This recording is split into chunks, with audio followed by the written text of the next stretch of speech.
प्रस्तावना। अध्याय 8। प्रेम और स्त्री का समर्पण। स्त्री का प्रेम केवल एक भाव नहीं होता, वह एक संपूर्ण समर्पण होता है। वह जिस पुरुष को चाहती है उसमें स्वयं को खो नहीं देती, बल्कि पूरी तरह उसमें उतर जाती है। इस अध्याय में हम स्त्री के प्रेम की उस रहस्यमयी और पवित्र गहराई को छूने की कोशिश करते हैं जहां वह केवल प्रेम नहीं करती, वह प्रेम बन जाती है। स्त्री का प्रेम भाषा से परे होता है। वह अपने प्रेम को केवल आई लव यू कहकर नहीं जताती, बल्कि दिन भर के छोटे छोटे कार्यों, स्पर्श, चिंता, देखभाल और मौन समर्पण से जीती है।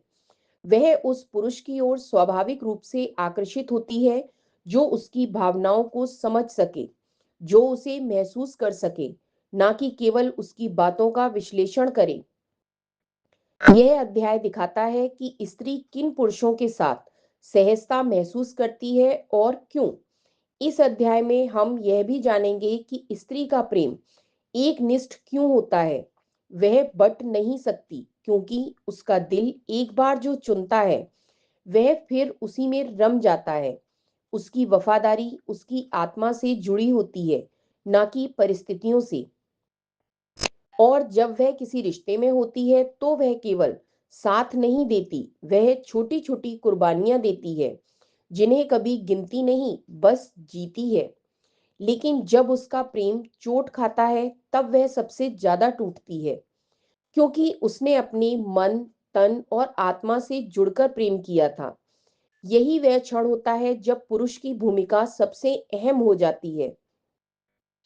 उसे स्त्री के प्रेम को पोषित करना होता है, मरहम बनना होता है, उसकी देवी और बालिका दोनों रूपों को पहचानना होता है। यह अध्याय यह भी दिखाता है कि प्रेम के बाद भी एक स्त्री भीतर से क्यों अकेली रह जाती है। वह सबके बीच रहकर भी उस एक भावनात्मक जुड़ाव की तलाश करती है जो उसके भीतर के खालीपन को भर सके।